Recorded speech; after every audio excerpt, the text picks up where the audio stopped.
You need to make it a habit to start every fucking day validating yourself, cheering for yourself, because life is a marathon. And this might be a challenging leg where you're like, I'm just going to throw in the towel. I'm not going to do that thing. Hell no. If you're standing in front of that mirror, you deserve to feel the support and empowerment and encouragement that you need. You are doing so much every single day that you don't give yourself credit for. When you invest in something and you hustle and you work for something, you got a different type of attachment to it. You're going to have a cold day in hell for somebody to try to take this from you. We live by this, we die by this. We don't surrender, we don't retreat. Effort is isolated. The reason why effort is isolated is because nobody can dictate. Effort is 100% in the mind. I live for today, and I don't care what happened yesterday. I live in the moment because that's the only thing we have in our lives are moments in time. And as soon as I've gone out that door, we can never reverse back and play it again because it's real life. It's not a dress rehearsal. So I don't really care what happens 5 minutes ago. I'm just going to keep going today and living today and enjoying myself because I know what God gives, God can take away in the flash of a second. It can all be turned upside down, and I've experienced it. Sometimes in life when everything's going great for you and you don't know good from bad, you need to experience a little rain sometimes so you can enjoy the sunshine again. And now I'm happy for the small things in life. Do you realize that every day you thought you wasn't gonna make it?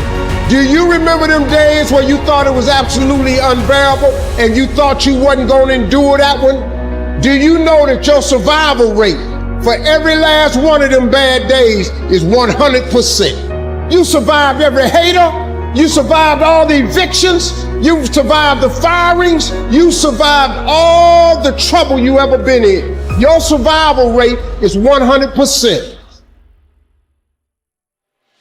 Whatever you want to do, believe it, believe it, believe it, even if you don't believe. Play the game of belief. Act as if you believe. That is power. That is sheer power. And it will happen. Believe you me. Your brain is the most powerful weapon in the world. If you can't control your own brain and your brain controls you, you got to tell your brain where you want to go and how you want to go and how you want to get there. You got to control it. If not, it's over. Your mind has to be stronger than your feelings. Think about every poor decision you've made in your life. There was more emotion that was involved in it than there was mind. Every single one of them. Think about it. Your feelings keep you in bed. Your mind tells you, get up. When I wake up in the morning, I don't think, am I motivated to go do what I'm supposed to do? No.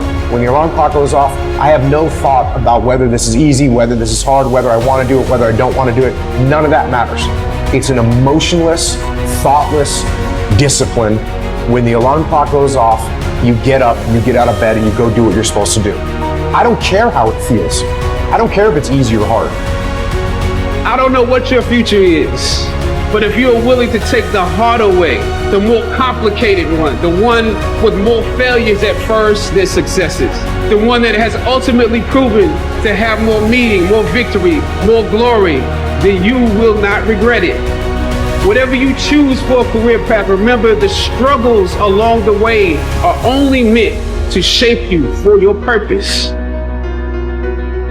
The more people believe in you or like you or help you or support you, the more people hate you because it creates an opportunity for envy. The only way to avoid it is to stay down. If you lay dead, even the animals won't bite you. The risk of being bitten is the cost of getting up. And you have to decide, are you so concerned about being bitten that you're willing to spend the rest of your life laying dead? Or is there something pumping down inside of you that says, bite me or not, I'm getting up. I'm gonna be the best me. I'm gonna do all I can do, even if it risks you hating me. I'm going for it. Listen to me, man. You have a great life in front of you, but your great life is in front of you. It's not behind you. What you did back there was learn the lessons to get you to where you are at this particular moment right here. But quit tripping during the process.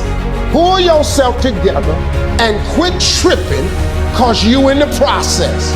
God is processing you. He ain't through with you. If he was through with you, you would not wake up in the morning. Do it broke, do it scared, do it nervous, do it trembling, do it on your knees, do it with help, do it on crutches, do it in a wheelchair, because you don't want to end up in a nursing home sitting on a bedpan wondering what would have happened if you'd only had more courage. You don't want to end up in an old folks home and your dying thought is, I wish I had her. Because the one thing that you will never get is more time. So you don't have time to allow your fear to incarcerate you when you have the key. Reach around there, unlock the door, and step into your destiny. This is why I try to tell you, anything and everything can be done if you can visualize it and if you believe in yourself. I'm addicted to one more. And so I want your mantra going forward to be one more. I want to win. I want to be somebody. I want to separate. Spend your whole life imagining ghosts, worrying about the pathway to the future, but all there will ever be is what's happening here, and the decisions we make in this moment, which are based in either love or fear. There is a difference between passion and obsession. When you're passionate, everybody cheers you on. Oh, you found your passion? Awesome. Follow your passion. Live with passion. When you're obsessed, they're like, why you gotta be so crazy? Why do you always gotta get things so quick? Why do you spend so much time? When you're obsessed, people think you're nuts. If no one thinks you're crazy, you're not yet operating to the outer limits of your potential. Go after your dreams. Right? Go after it. I never compromised that. I never allowed anybody to tell me what I was capable of accomplishing. I never let anybody tell me that I can't do. I'm not afraid to fail. I'm not afraid to fall over, make a mistake. That oftentimes cripples people on the onset of getting into anything. The best way to contend with problems, with issues, with adversity is action, is by taking action. The more you sit and the more you wait and the more time you spend with that adversity, with the upper hand inside your head, the worse it's going to get. Once something's important to you, it never leaves your mind. If you always dreamt about being a singer-songwriter and you never did it, you will be haunted by that at the age of 70, because it's still right here, stored in the back of your mind. It's something that's meant for you, that's trying to call to you. You see, your dreams, you either pursue them or they fucking haunt you. Until your mind is open to the possibilities that I can do this, you would never be able to do it. Once the mind starts to believe it can be achieved, only then does it start to break down tactically how we can do this.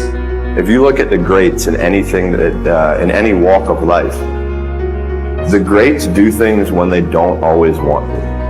And that's the separation. We all think about quitting hard.